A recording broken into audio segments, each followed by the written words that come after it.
Hi, everyone. Welcome to Coffee Break with Your Soul. My name is Maggie. Today, I'm speaking to this amazing human being that is Deborah Eden Tull. And she is, and I'm going to read it just to get it right, a Zen meditation and Dharma teacher, author, public speaker, and sustainability educator. She's the author of Relational Mindfulness and The Natural Kitchen. But what we're here to talk about is her incredible another book, which is called Luminous Darkness, an engaged Buddha's approach to embracing the unknown, a path to personal and collective awakening. Hi, Eden. So glad to be here with you. The reason why I'm so incredibly grateful and honored that I get to talk to you is because I have been speaking to many people on this channel and outside of this channel about their journeys of awakening. And I always ask them to share the parts that they really struggled with, you know, the dark nights of the soul, all the moments where they felt like they're completely falling apart or completely confused as to who they are and so on. Because I think, first of all, I think it makes the whole journey look a bit more real, you know, to others. I think that this part of this journey is not talked about enough, and that there's so much often emphasis on the transcending of human experience, and you know, to the point of pushing it away, denying it, bypassing in all sorts of ways. So you know, to be sent a book you know, written by you, where pretty much the entire book is about plunging into all the things that we fear, all the things that we tend to push away, all the things that we're actually sometimes even encouraged by certain teachers not to look at, unfortunately, then, you know, it's incredibly refreshing. So I want to start straight away from plunging into the darkness and the shadow and all of this. And can I ask you about your personal journey in terms of how did you end up exploring these topics? How did you end up and of course, as a result, writing about this? Thank you. Well, I certainly ended up writing about it because I feel in my personal practice as a teacher, as simply a lover of life, that I witness so many people hungry for the healing of permission to turn towards and embrace what we label dark, to recognize that the fear of darkness, which is so pervasive, is actually really only ego's fear. I consider myself a deeply courageous person today, and it's because I've had so much fear in my life. That's been one of the things I've worked with over years. And fear is a great invitation. So we learn to not reject it and judge it, but turn towards and befriend our own fear, while we then follow the tendril of courage that each of us has access to in every single moment through true nature, and take the next step forward. So for me, I feel like there's a way that my whole life led to the writing of this book. Perhaps I said that with my past two books as well, but especially this one, that when I received sort of the calling, the beckoning from what felt to me the consciousness of darkness to delve into this, I realized that, oh, I could probably write 3 books about this topic right now. There's so much from my own life experience. And one of the things I'll share is simply growing up in a world where I didn't have language for it back in the day, but where it was obvious that there was a strong collective rejection of darkness, darkness within ourselves, darkness is something that when we reject, we then project out and judge others for.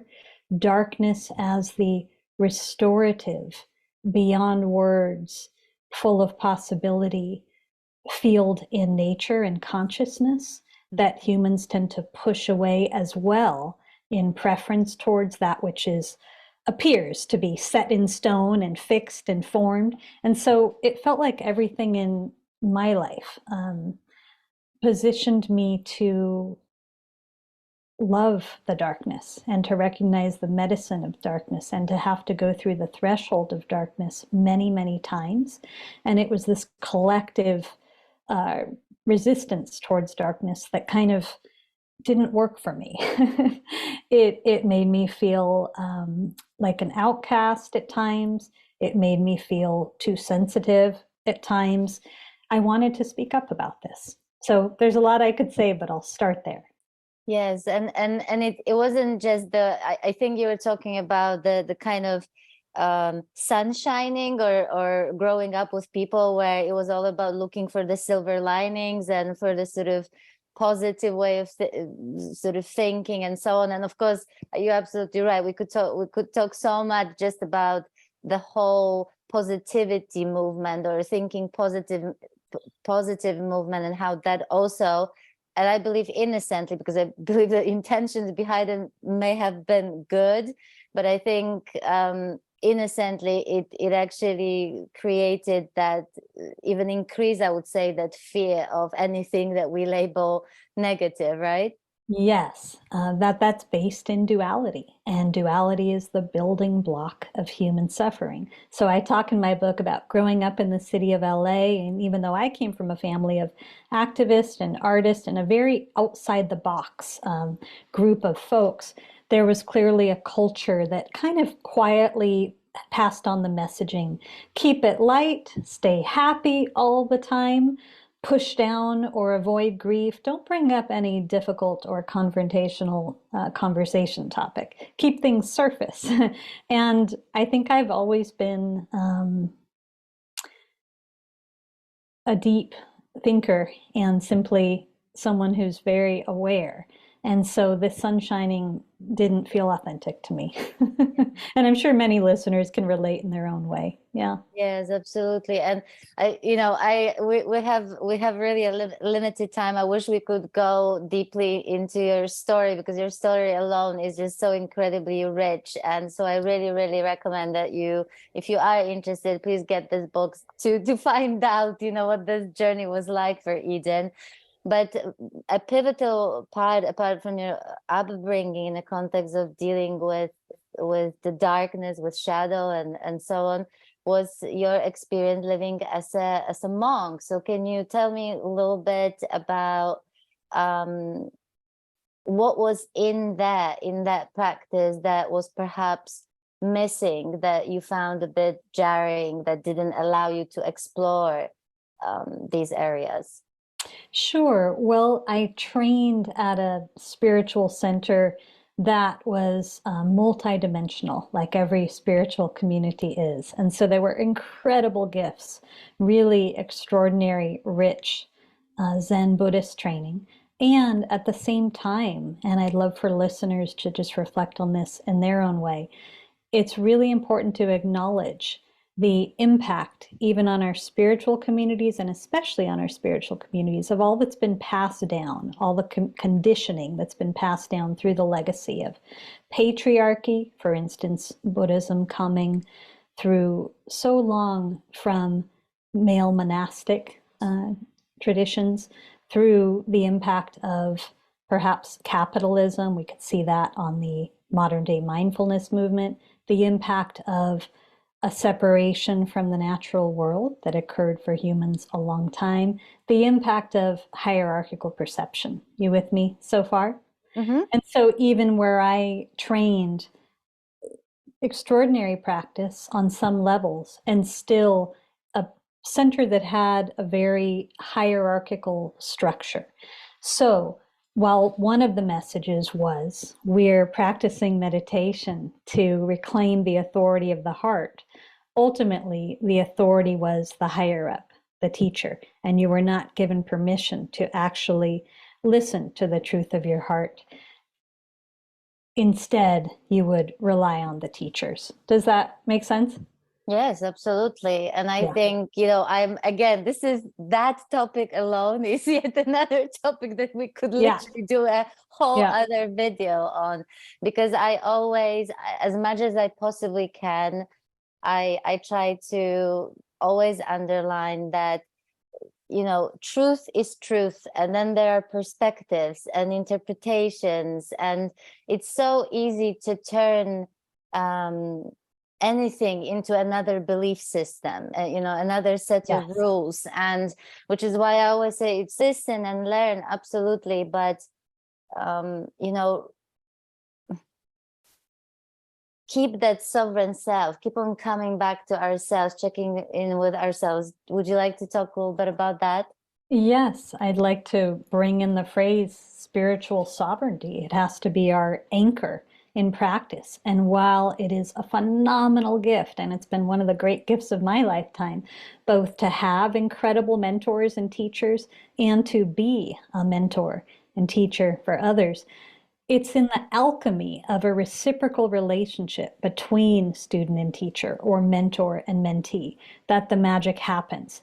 That reciprocal relationship it's not benefited by a hierarchical pedestal, which we might not even be consciously aware of. But in my early years of a practice, how that pedestal looked is the teacher or teachers were on such a pedestal that I would discount my own intuition, even on really important issues as related to health and that I talked about in the book, to hold the higher ups as the authority instead of, again, really doing the work of taking agency for my own practice to reclaim the authority of the heart. So it's an interesting thing where there's something exquisite about that kind of relationship.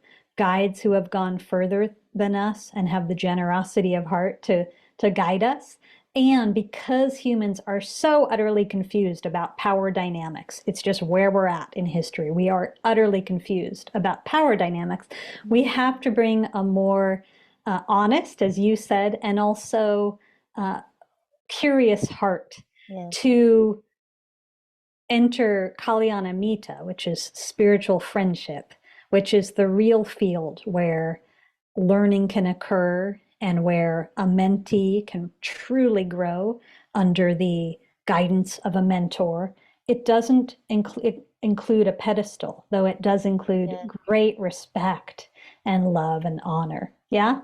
Yes, and I think to also remember that even, people who are deeply realized, if they haven't met their shadow, if they haven't dealt with their unconscious, various conditioned patterns of thinking or behaving, this is going to play out as well in as far as that power dynamic that you're talking about, right? You've got it. And when we hold people on that kind of pedestal, and this has happened more and more, these stories are coming forth, we end up then getting shocked or deeply disappointed, Mm-hmm. or spiritual communities entirely falling apart when a teacher's shadow arises, right? Is seen. When we have more honest and again reciprocal relationships with each other, there's room for one another's humanness, and Absolutely. there's room for it to all be part of the learning.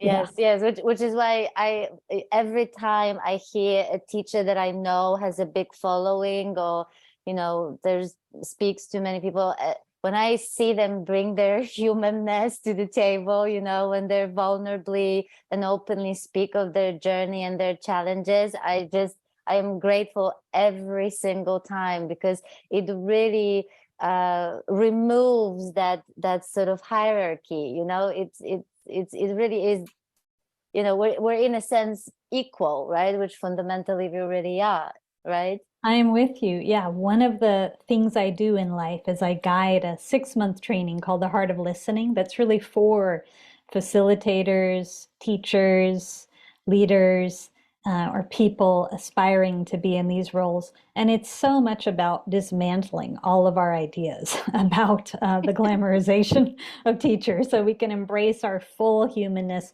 The point is to be listening deeply within and out as a way of life, as a way of being. And if we're distracted by those kinds of stories or assessments, the duality of higher, lower, better, worse, positive, negative, good, bad, Yeah. by the way, those stories are exhausting, Yeah. then we can't be receiving all we could through this deep listening as a way Yeah. of being. And one of the things I love about the theme of darkness is just simply darkness as an invitation into a deeper listening. When we close our eyes or pause from the kind of fixation with the visual field, the surface perception, what we see and think is fixed, and even the mind of attention to detail or discrimination, and drop into darkness, there's an awakening of the rest of our senses and a kind of seeing through holism rather than separation. Yeah. Yes, yes, absolutely. And apart from that glamorization of teachers, you know, that you speak of as far as their course is concerned, it's not just that. I think it's also the falling away of all the ideas that we have about what it means to be a spiritual person or what it means to be an awakened person, you know, because we don't even realize how the more we are immersed in you know, listening to different teachers and reading different books, inevitably we might also become part of a certain community and so on and so on. And we don't even realize that we are still being sort of, the conditioning continues in a sense. We're now beginning to, you know, now we understand how much we have of this worldly conditioning and so on. But now we're adopting a sort of what I call like spiritual conditioning, which is all sorts of ideas, what it means to be, you know, a spiritual person. One of the things that I really felt deeply when I read your book was when you said, I had judged and disowned so many emotions rather than given them their rightful place within me. And specifically when you spoke about anger, and you said you didn't know how to deal with anger and perceived your anger as spiritual failure. You said you didn't know how to deal with that energy pulsating in your body. And the other side of this was presenting a calm and nice demeanor to the world, which came with your practice. And then you said, and I think it's very important, in actuality, Buddhism offers a path for being with difficult emotions without taking them personally or identifying with them. Yet the teaching not to be angry is often given as the justification to ignore or repress anger. I mean, can we talk a little bit about that? Yes, I think there needs to be so many more fields created for um, rich conversations about anger and about fire energy as an important source of life force for us. And so I shared a story of arriving to the monastery. I was 26 years old, kind of expecting to drop immediately into a peaceful experience, and very much caught in as the things you mentioned of all the spiritual conditioning, right? So I was trying to be the right monk at that point. And instead, I met a part of me I labeled Electra, just full of anger, full of emotion and a fire energy that I hadn't really ever known before, because that's the degree to which I had pushed it down. Maybe through my activist work, I had allowed it to arise, but again, I had been conditioned to present a more calm persona, and she didn't fit. And so it was the encouragement to really get to know her, to befriend her. This is part of what I talk about in the book as befriending the night, when we are willing to just question the whole duality of light versus dark, and the whole notion that practice is about getting to the light by transcending the dark. I'm sorry, folks, but that is so old school. It's so unhelpful. It's not embodied. Instead, we can, with curiosity as our guide, get to know, get to befriend, bring curious investigation to every aspect of us, every part of our humanity, every emotion, which is simply energy in motion. It's all sacred, it's all life force. What was there for me on the other side of my anger was, number one, a recognition, oh, there's nothing wrong with this anger. This is actually ancestral. This is bigger than just me in this lifetime. This is energy that needs to be acknowledged on behalf of the collective. And the second part it gave me was far more vitality, passion, freedom, willingness to be me.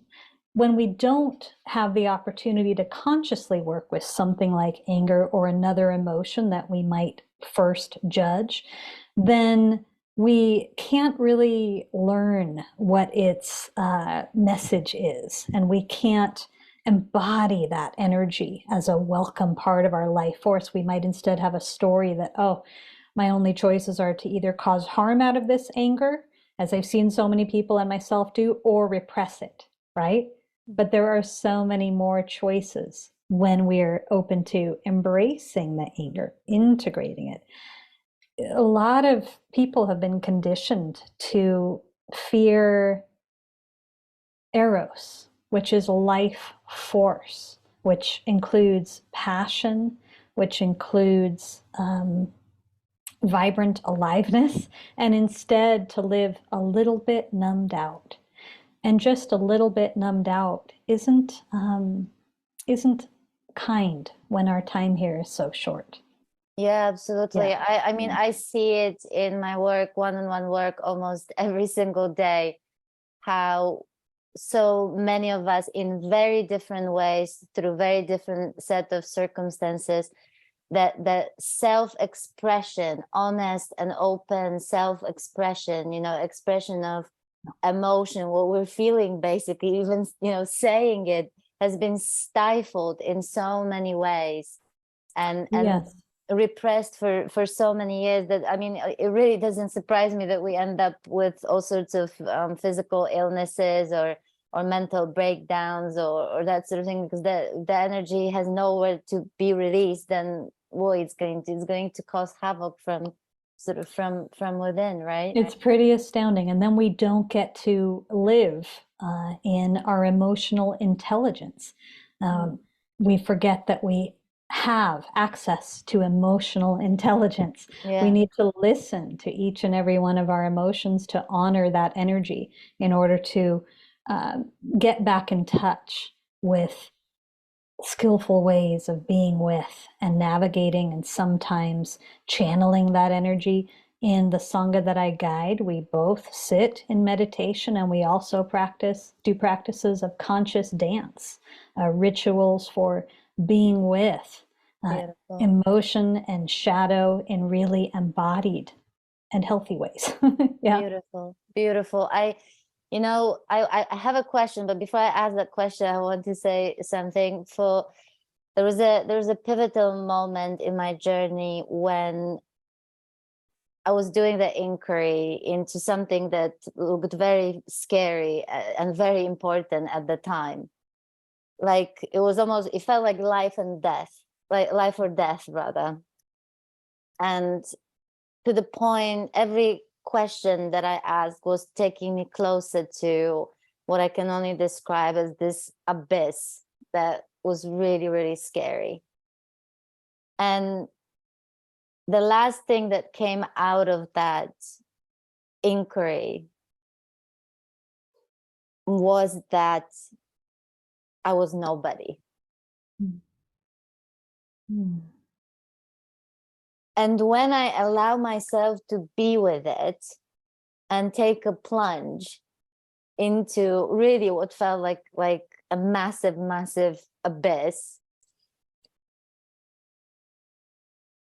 I never thought that what I was to experience next was going to be this complete unconditional love, where literally fear and this knot, almost like existential knot that I felt for so long in my tummy, to see it dissolve, and sort of, I just stopped perceiving from that moment our humanity and our divinity as separate. And so I'm sorry, I have to stop right here, because if I continue, we will not get through it.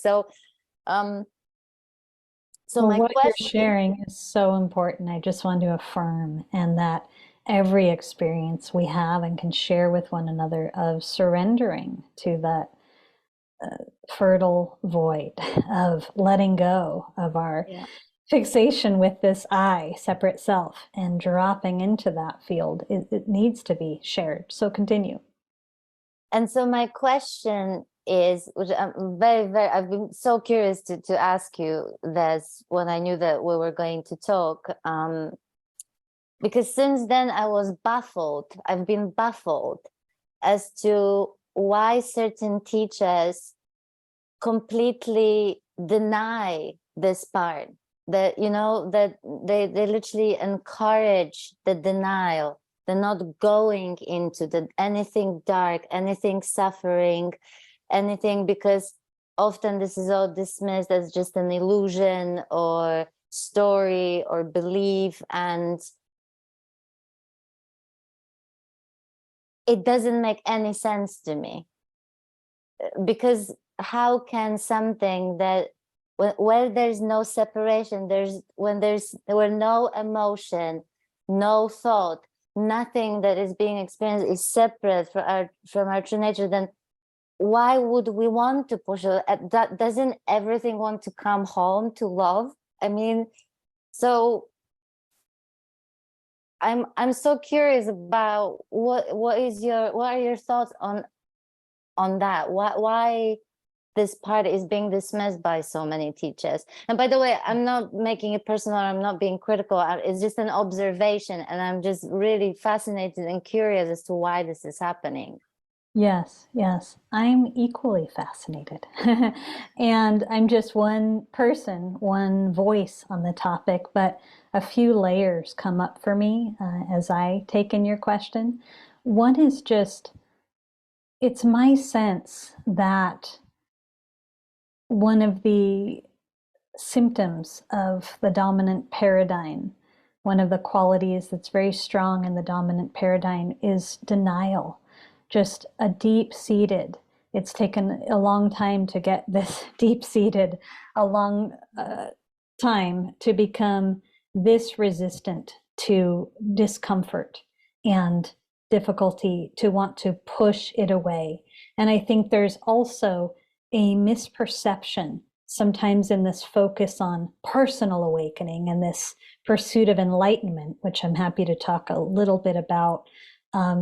We forget that in terms of collective awakening, it's medicine in this time when we're all navigating and all impacted by the legacy, as I mentioned before, of patriarchy, colonialism, capitalism, disconnect from nature, etc., that it's medicine to turn towards from the love that is our hearts, each and every one of these areas of discomfort, of difficulty, in order to let that alchemy occur. So I think that there's just a lot of dogma from past spiritual teachings that gets both misconstrued and also not applied more honestly to this day and moment in time, when we need to metabolize our collective pain if we're going to move forward. So, for example, one of those misconstrued teachings might be, as I pointed to earlier, do not be angry. Mm. We can hear that as, oh, so I better cut off my anger, instead of learn to both be with anger and recognize that you are not your anger at the same time. That's a different way of putting it. Yeah. Does that relate? Yes, it does. And I think, I mean, I have been trying to understand and even ask questions. And one explanation that I sort of came up with based on those conversations was that it can turn into the extreme where there is almost like indulgence in pain. Do you see what I mean? Like it becomes the other side of the coin. And I think that there's such a subtle difference when we don't understand the difference between meeting something fully, feeling something fully, and dwelling on it. These are like literally two completely different things, right? Feeling grief and being with it or befriending fear and being with it versus milking it. And one of the core inquiries to hold for discernment around that is, am I in any way, shape, or form becoming the victim of this emotion? That's not what we're talking about when we're saying being with it. And am I ultimately engaging with this in the spirit of on behalf of the collective or something of the separate self? So just as an example, and this relates a little bit indirectly to what you shared. Mm-hmm. When we notice an intense emotion like anger, we might want to first inquire, it's just the first inquiry, is this, do I sense this as something I'm feeling on behalf of the collective, or something I'm feeling because my ego is pissed off that I didn't get what I wanted a minute ago? Those are two really different expressions of anger. One of them is really worth our being with and turning towards. The other one is a little more skillful to drop it, to feel it, and to set it down. Does that make sense? Absolutely. And one more thing I want to say, your overall question about what's driving this kind of pattern of spiritual traditions getting applied in a way that ends up pointing people to turn away from shadow rather than work with them. My deepest sense, to be honest, is that it's a fear of power that humanity is still incredibly afraid of.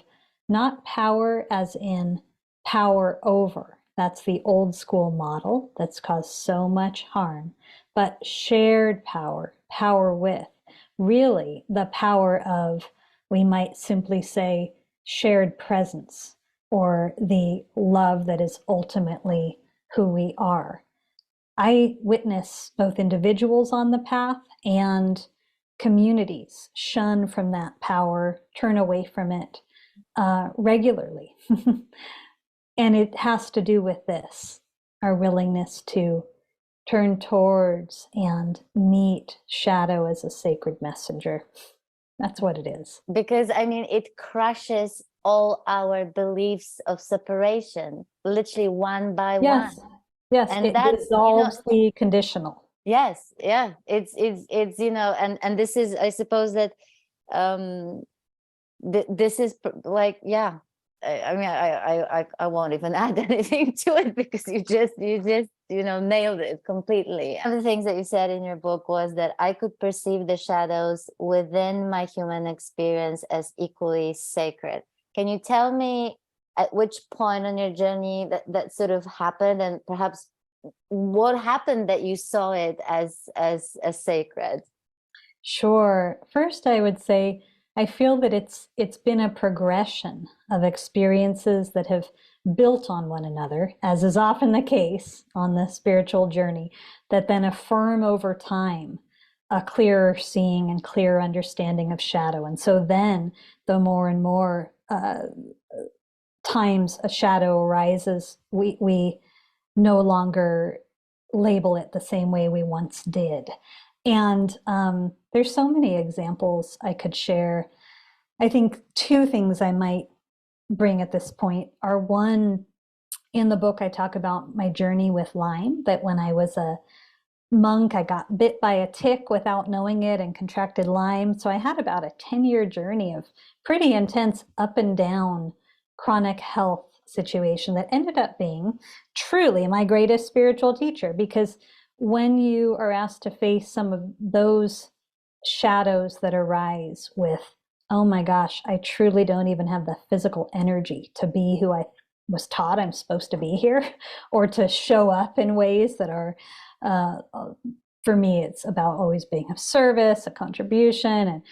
And what if I'm absolutely just not able to contribute anything? I'm so not feeling well, as an example, or so slowed down. You get to surrender to the who we are, what's actually here, when we let go completely of the story of who we're striving to be. And letting go of striving is one of the biggest paths that is available on the spiritual path, letting go of striving. And folks listening, it's not dualistic, like you let go of striving and you just end up being a couch potato. No, you let go of striving and there's spacious room for you to be even more of a vessel for life to use in love and service and joy. Another example I would use is a shadow of jealousy. I'm a Scorpio moon, and I have noticed jealousy has been one of the emotions that I was always taught bad. Jealousy is bad. Don't be a jealous person. So I always just contracted around that jealousy if ever it arose. You with me? Yes. Pushed it away. When I finally was like, okay, it's just not working. It's just not working. It doesn't arise often, but when it does, I need to know how to meet this. I need to know what this is. You begin a gentle and curious investigation, a subtle investigation, which I think is the expression of respect for life, which has to do with investigating the subtle body sensations of jealousy, the many layers of the energy or emotion of it, the thoughts that go along with it. Then you get to see what is the belief system underneath this. What is the conditioned belief system that has made this a habit pattern or part of my own survival strategy? And then you get to go beneath that. What's possible for me beyond holding on to this survival strategy through a belief that comes from separation, from some sense that I am less than, rather than knowing that true nature, or what we call no self in Zen, essence, authentic self, is already whole. So there's not really anything to be jealous of. It also helped me to see, oh, are there ways that on a personality level, I'm not stepping in to, I can learn something from the jealousy, like I'm jealous maybe that someone else is stepping into their power and expression in ways I'm not giving myself permission to. Well, I better start then, so I can show up more generously to the collective field. Yeah. Yes, thank you Go on. so much for bringing Sure. this up, because this is it's astounding. It really is, and it astounds me on a daily basis how much suffering comes from just this thought that this should not be happening. I should Yes. not be feeling this way. And this whole mechanism of resistance, that the suffering is not in the actual experience of whatever is being experienced, but our massive resistance to it for various reasons. And this is obviously not our fault. It's literally the result of hundreds of years of conditioning, right? Yes, awareness is not resisting experience. It has nothing to resist of the full spectrum of light and dark and everything in between that we contain, that nature and life contains. It's not resisting. It acknowledges the rightness of being or sacredness of everything. And that changes how we engage. It really, really does. In my morning meditation group today, we were talking about fear of failure and the ways that practice dissolves this sort of deep down human fear of failure, because we really get bored, to be honest. The more we practice, we get bored of conditionality. It just doesn't make sense to us anymore that we would be lovable if we meet these standards and worthy of rejection if we don't. And this connects with striving, because many people are striving to meet certain standards that they think will make them lovable or make them whole. Instead, we start from the remembrance that we are whole, that we are of the earth. And then we bring everything into, we welcome everything into that wholeness. And we trust that all the things that are arising, the pleasant experiences and the difficult experiences and the perceived failures, are teachers beckoning us to see what needs to be welcomed that we have not. Yeah. Yeah, absolutely. And it's it's kind of interesting how often, you know, awakening is sort of projected as some kind of, first of all, state of some kind of lack of any emotions or painful emotions or powerful emotions, right? Like if there's some kind of ideal that, and we can have all sorts of ideas about what that ideal actually looks like, and then we strive to get somewhere, which really continuously is taking us from just being with what is. Yes. Right? Yes, yes. And we strive to get somewhere and to get away from somewhere, some emotions. And we think of enlightenment as an end and a goal. So again, that creates the stage for a standard of perfection, and instead of a process of living in awakening, of remembering the already awakened state, the process of getting out of the way and letting life's organic healing occur. So there's a lot I share in the book about this invitation into endarkenment alongside enlightenment. And we've talked about some of the elements that it's so important to recognize the teacher of darkness and to question our long-held assumptions about darkness. They're getting in our way rather than pointing to our wholeness. I don't know, Eden. I feel every day more and more that this real paradox, that while on the one hand we often embark on the awakening journey or a spiritual journey as a way to escape our human experience, you know, escape suffering, you know, get to some kind of transcendent state or whatever, then actually awakening is really the coming back to our humanity. In fact, I would say that I had this conversation recently about astrology with someone. Someone asked me how I reconcile astrology with non-duality.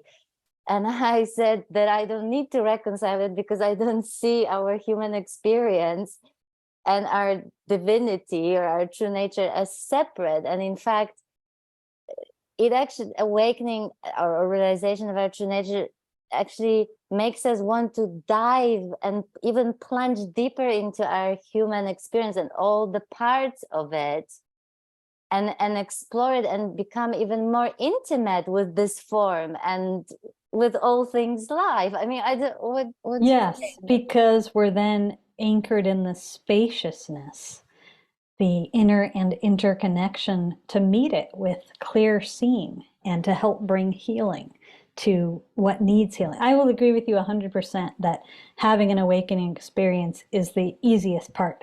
Our practice begins from that point, the integration, so that all of our actions, all of the ways we're engaging with this world are then aligned with the already awakened state, with courage, with curiosity, with willingness, with kindness. Kindness is the most important piece of the entire conversation, and it gets left out sometimes when we pit realization as holier than. Kindness is the most important piece. That's the medicine we and the world need. Absolutely. Kindness, meeting our humanness with, you know, curiosity, kindness, and compassion to ourselves and others.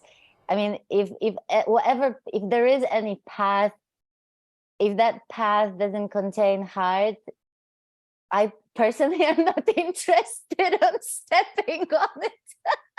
I'm with you. I'm with you. Yeah. Eden, it's been such an incredible honor to be sitting with you. And honestly, we could literally take each page of your book and make it to a separate video to just explore, because this book is really rich. And I'm going to leave all the details about Eden's work and books and everything, the description to this conversation, so you can find her and learn more about her. Is there anything you would like to say? But even before you say it, I have one last question, which is, if someone at the moment really feels like they are at the precipice of this, abyss feeling, that the feeling like they're going to get sucked into darkness, or it's just dark at the moment, perhaps going through the dark night of the soul, perhaps feeling like they're falling apart, what would be something that you'd share with a person who is experiencing this at the moment? Thank you. I find that it's really important to make sure that we have some kind of support system in the way of community, mentor or teacher, those who have walked that path before. Ultimately, it's going to be an experience of surrendering to the darkness and finding the allyship of the darkness itself. For so many spiritual traditions, darkness, physical and symbolic, has been considered an ally, an instigator of spiritual growth and transformation. But we have to have support systems, community, connection, so that it's not an experience that we walk into feeling isolated, if that makes sense. And I'll just share this. When I was at the monastery, I learned that the root of the word alone is all one. So I was going to have a very contemplative, personal experience that felt lonely at times. And yet the whole point of a contemplative journey, even in a moment of loneliness, is to remember the all one. But we have to have that balance of knowing when we have to ask for help. So that's what I would offer. And I Thank you really so much. appreciate this conversation. It sounds like you'll let people know where to find me, and perhaps there are further chapters we'll dive into at another time. So Yes. thank you. Thank you. Thank you so much. And I hope we'll be in touch. And who knows, maybe we will do a few more videos Be happy to.